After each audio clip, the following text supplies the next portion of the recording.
السلام علیکم ورحمۃ اللہ وبرکاتہ۔ وطن عزیز پاکستان کی جو موجودہ سیاسی صورتحال ہے کہ احتجاج، دھرنے، ریلیاں نکالی جا رہی ہوتی ہیں اور یہ سلسلہ تقریباً پورا سال ہی جاری و ساری رہتا ہے۔ تو ان صورتحال کو سامنے رکھتے ہوئے کئی لوگ یہ سوال کر رہے ہیں کہ یہ جو احتجاج کیا جاتا ہے، مظاہرے کیے جاتے ہیں، ریلیاں نکالی جاتی ہیں، تو اسلامی تعلیمات اس حوالے سے کیا بتاتی ہیں کہ یہ کام شرعاً جائز بھی ہیں کہ نہیں، اور ان کے اندر شرکت کرنی چاہیے یا نہیں کرنی چاہیے۔ تو سب سے پہلی بات اس حوالے سے یہ ہے کہ یہ جو احتجاج ہوتا ہے، دھرنا ہوتا ہے، مظاہرہ ہوتا ہے،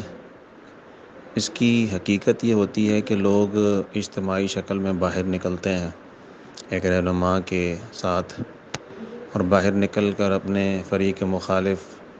چاہے وہ حکومت ہو یا مد مقابل کوئی پارٹی ہو، جس کا کوئی ان کو کام برا لگ رہا ہوتا ہے،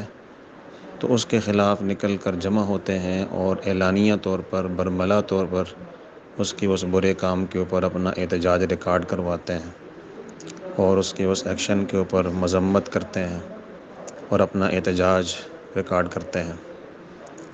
یہ دھرنوں کی، یہ مظاہروں کی یہ حقیقت ہوتی ہے۔ اس حقیقت کو اگر سامنے رکھیں تو قرآن پاک سے بھی اور حدیث شریف سے بھی یہ بات معلوم ہوتی ہے۔ قرآن پاک میں اللہ پاک فرماتے ہیں: لا يحب اللہ الجہر بالسوء من القول الا من ظلم وکان اللہ سمیعا علیما۔ سورۃ النساء ہے، آیت نمبر 148 ہے۔ ترجمہ اس کا یہ ہے کہ اللہ تعالیٰ کو یہ بات پسند نہیں ہے کہ تم اعلانیہ طور پر کسی کی برائی بیان کرو۔ ہاں، اگر کوئی مظلوم انسان ہے تو وہ اپنے ساتھ بیتی ہوئی ظلم کی داستان وہ لوگوں کو بتا سکتا ہے، اعلانیہ طور پر بتا سکتا ہے۔ تو اگر آپ اس آیت کو دیکھیں تو اس کے اندر معلوم ہوتا ہے کہ احتجاج جائز ہے، اور یہ صرف قرآن پاک سے نہیں بلکہ حدیث شریف سے بھی معلوم ہوتا ہے۔ سنن ابی داؤد کی حدیث ہے، اس میں بات آتی ہے کہ ایک صحابی ہیں، وہ حضور اکرم صلی اللہ علیہ وسلم کے پاس تشریف لائے اور آ کر شکایت کر رہے تھے اپنے پڑوسی کی طرف سے ملنے والی تکلیفوں کا، کہ بہت تکلیف پہنچاتا ہے۔ تو آپ صلی اللہ علیہ وسلم نے فرمایا کہ اذهب فاصبر، کہ آپ واپس چلے جائیں اور اس کے اوپر صبر کریں۔ وہ صحابی پھر دوبارہ آتے ہیں، دوسری مرتبہ آتے ہیں یا تیسری مرتبہ آتے ہیں، تو آپ صلی اللہ علیہ وسلم نے پھر فرمایا کہ آپ جاؤ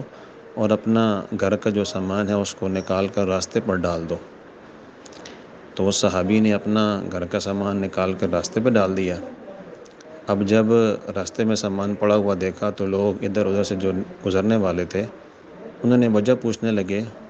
تو یہ شخص جس نے سامان اپنا راستے پر ڈالا ہوا تھا، یہ پڑوسی کے متعلق لوگوں کو بتانے لگا۔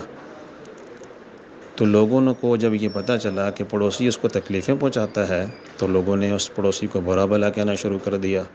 اس کے بارے میں الفاظ بولنا شروع کر دیے کہ اللہ اس کے ساتھ ایسا کریں، اللہ ایسا کریں۔ اس پر جب یہ بات اس پڑوسی تک پہنچی، وہ آیا اور کہنے لگا اسی اپنے پڑوسی کو جس نے اپنا سامان گھر سے باہر نکال کر ڈالا ہوا تھا، کہ تم اپنا سامان گھر میں واپس رکھو اور اپنے گھر واپس چلے جاؤ، آئندہ مجھ سے ایسی کوئی بات آپ کو تکلیف والی نہیں ملے گی۔ تو یہ حدیث بھی ہمیں بتاتی ہے کہ اس صحابی نے احتجاج، حضور اکرم صلی اللہ علیہ وسلم نے گویا کہ اس کو احتجاج ریکارڈ کروانے کا جو ہے نا وہ کہا ہے۔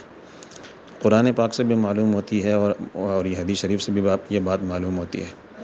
اور یہ احتجاج کرنا انسان کی اپنی جبلت کے اندر شامل ہے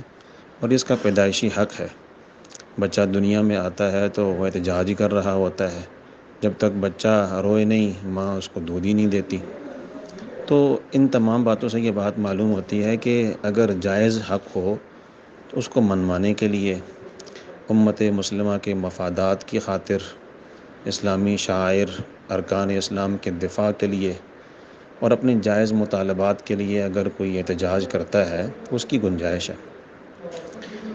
چاہے وہ پھر لانگ مارچ کی شکل میں ہو، دھرنے کی شکل میں ہو،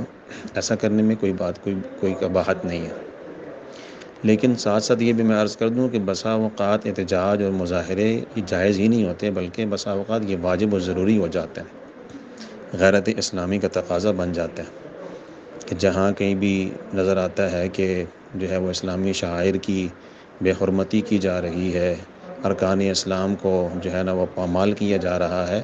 پھر غیرت اسلامی کا تقاضا یہ ہوتا ہے کہ لوگ باہر نکلیں اور اسلامی اقدار کے خلاف جو لوگ کام کر رہے ہیں ان کے مقابلے میں احتجاج ریکارڈ کروائیں اور اپنی طاقت اور بساط کے مطابق آواز کو بلند کریں۔ تو یہ اتنا بسا اوقات پر یہ ضروری اور واجب بھی ہو جاتا ہے۔ تو جائز تو ہے، لیکن کسی بھی احتجاج میں، ریلی میں، مظاہرے میں کچھ ایسے اعمال ہیں جن کا اسلام سے کوئی تعلق نہیں ہے، مطلب ان کو میں یہ کہوں گا کہ وہ آداب ہیں اور وہ اسلامی تعلیمات کی طرف سے دی ہوئی، اسلام کی طرف سے دی ہوئی رہنمائی ہے۔ اگر اس رہنمائی کو اور ہدایات کو سامنے رکھ کر اپنا احتجاج ریکارڈ کیا جائے، مظاہرے کیے جائیں، ریلیاں نکالی جائیں، تو اس کی کوئی جو ہے وہ قباحت نہیں ہے، کیا جا سکتا ہے۔ اب وہ اسلامی تعلیمات اور اسلامی آداب کیا ہیں تو انشاءاللہ پھر اگلی ویڈیو کے اندر میں انشاءاللہ ذکر کروں گا۔ تو دعا کریں اللہ تعالی ہمیں بات سمجھنے کی اور اس پر عمل کرنے کی توفیق عطا فرمائے۔ السلام علیکم۔